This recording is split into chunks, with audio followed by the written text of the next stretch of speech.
Friends, क्या आपके फूलों वाले पौधे में फूल नहीं बन रहे हैं और बन रहे हैं तो बहुत ही कम बन रहे हैं और उसमें ग्रोथ भी बहुत ही कम हो रहा है। तो आप इस समय क्या कर सकते हैं अपने फूलों वाले पौधे में ज़्यादा से ज़्यादा फ्लावरिंग लेने के लिए। तो इस वीडियो में मैं आपको बताऊंगी कि मैं अपने फूलों वाले पौधे में कौन सा फर्टिलाइज़र डालती हूँ जिससे मेरे फूलों वाले पौधे में ज़्यादा से ज़्यादा फ्लावरिंग होती है और उसमें बहुत ज़्यादा फूल खिलते हैं और देखिए कितने स्वस्थ बने हुए हैं। तो सबसे पहले तो हमको मिट्टी का ध्यान रखना होगा और हमको मिट्टी बहुत ही अच्छा बनाना होगा, वेल ड्रेन बनाना होगा और मिट्टी में का पीएच लेवल को भी ध्यान में रख के हमको इसमें फर्टिलाइज़र देना होगा जिससे हमारा जो पौधे हैं वो अच्छे से ग्रोथ कर सके। और हमें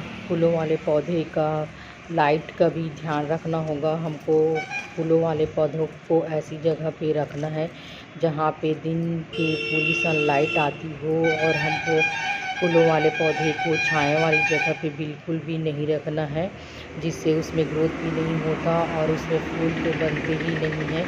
तो इसलिए हमको फूलों वाले पौधों को कम से कम 8-9 घंटे की धूप वाले जगह पे रखना है जिससे उसमें अच्छे से फ्लावर बन सके और फूल बन सके। तो देखिए, सबसे पहले खाद डालने से पहले हमको अपने मिट्टी को ढीला कर लेना है, गुड़ाई कर लेना है और इसको धीरे धीरे से हमको गुड़ाई कर लेना है।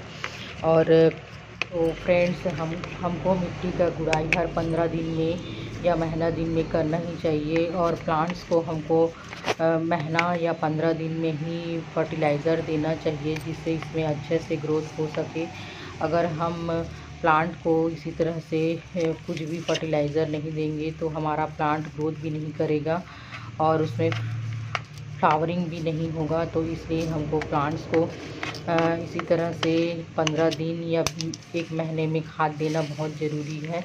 और अगर आपका गमला में इस तरह से पुराने पत्ते हों या कुछ भी घास वास हो या कुछ भी चीज़ आप डाले हो तो उन सभी को आप निकाल दें जिससे हमारे जो प्लांट्स को फंगस का ख़तरा रहता है और उसमें फंगस हो जाते हैं और हमारा प्लांट है वो ख़राब हो जाता है। तो इसलिए हमको गमले को भी साफ़ रखना चाहिए। फ्रेंड्स, अगर जो हमारे फूलों वाले पौधे हैं उनको हमको छोटे गमले में नहीं लगाना चाहिए। अगर आप गमले में लगाए हैं तो उनको बड़े से पॉट में ही लगाना चाहिए जिससे उसमें अच्छे से ग्रोथ हो सके और वो अच्छे से फैल के ग्रोथ कर सके। इसलिए और उसमें हमको समय समय पे कटाई छटाई भी करना चाहिए जिससे उसमें नया ब्रांचेस निकल सके। इसी तरह से जैसे आप देख रहे हैं अभी गुलाब में मैं कटाई छटाई करी थी इसका, तो देखिए कितने सारे नए नए जो कलियां हैं वो निकलना शुरू हो गए हैं और ब्रांचेस है वो भी निकलना शुरू हो गए हैं।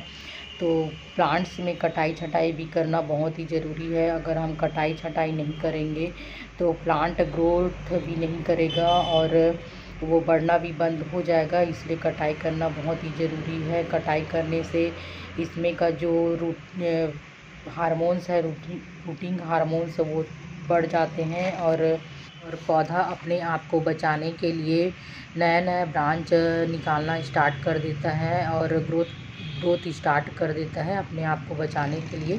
तो हमको कटाई करना भी बहुत ही ज़रूरी है। और फ्रेंड्स, हमारे पौधे में भी पेट्स अटैक हो जाते हैं, इसका भी हमको ध्यान रखना होगा जिससे हमारा जो पौधे हैं अच्छे से ग्रोथ हो सके। और इसमें बहुत सारे कीड़े भी लग जाते हैं जो छोटे छोटे होते हैं और हमको दिखाई भी नहीं देते और वो जो पत्ते के नीचे लगे होते हैं तो इससे भी हमारा प्लांट का ग्रोथ रुक जाता है और उसमें फ्लावर नहीं बनते हैं। तो हमको समय समय पर इसमें दवाई का भी छिड़काव करना चाहिए पेट्स के लिए। तो इसका भी हमको ध्यान रखना होगा और इसके लिए हमको दवाई का छिड़काव करना होगा जिससे हमारा जो पौधा है स्वस्थ बना रहे। तो आप घर से भी हल्दी का छिड़काव कर सकते हैं और आप फंगीसाइड का भी इस्तेमाल कर सकते हैं पौधे के लिए। तो हमारा जो पौधा है बहुत ही अच्छे से ग्रोथ करेगा और उसमें कोई सा भी रोग नहीं लगेगा और वो दुगनी तेज़ी से बढ़ेगा। और आप हल्दी का उपयोग भी कर सकते हैं मिट्टी में डालने के लिए, तो मिट्टी भी हमारा स्वस्थ रहेगा। तो चलिए फ्रेंड, मैं आपको इस वीडियो में बताऊंगी कि मैं अपने जो गमले हैं उसमें मैं क्या क्या डालती हूँ। तो देखिए फ्रेंड्स, यहाँ पे मैं हल्दी ली हुई हूँ और पोटास ली हूँ और है एप्सम सॉल्ट, और यहाँ पे ली हूँ मैं बहुत सारा जो है चाय पत्ती जो हमारे घर से किचन से निकलता है उसको, और इसको मैं अच्छी तरह से धो ली हूँ और सुखा कर के ले रही हूँ। तो इन सभी को हमको ले लेना है और हमको एक साथ इन सभी को मिला देना है और अपने पौधे में थोड़ा थोड़ा करके देना है। और मैं थोड़ा सा एप्सम सॉल्ट बचा रही हूँ और इसको मैं पानी में स्प्रे करके डालूँगी, बॉटल में स्प्रे करके। तो हम इन चारों को मिला लेंगे और उसके बाद हमको पौधे के जो गमले हैं उसके साइड में हमको दे देना है। और उसके बाद इसको अच्छे तरह से मिलाना है हमको मिट्टी में, और फिर हम इसमें थोड़ा थोड़ा सा पानी डाल देंगे, और जिससे हमारा जो भी चीज़ हम पौधे में डाले हैं खाद, वो हमारे पौधे तक पहुंच सके। तो इसमें थोड़ा सा पानी डालना भी ज़रूरी है। और जब भी आप खाद डाल रहे हो अपने पौधे में, तो आपका जो मिट्टी है, गमले का मिट्टी, वो थोड़ा सा सूखा रहना चाहिए, जिससे हमारा जो, और जब आप खाद डालें तभी आप पानी डालें। और जो फूलों वाले पौधे हैं उसमें ज़्यादा पानी ना डालें। ज़्यादा पानी डालने से भी जो हमारे प्लांट्स हैं वो ख़राब होने लगते हैं। तो इसलिए पानी को भी हमको लिमिट में ही डालना चाहिए, ज़्यादा ओवर वाटरिंग नहीं करना चाहिए और अंडर वाटरिंग भी नहीं करना चाहिए। ज़्यादा पानी देने से भी प्लांट ख़राब होते हैं और कम पानी देने से भी ख़राब होते हैं हमारे प्लांट।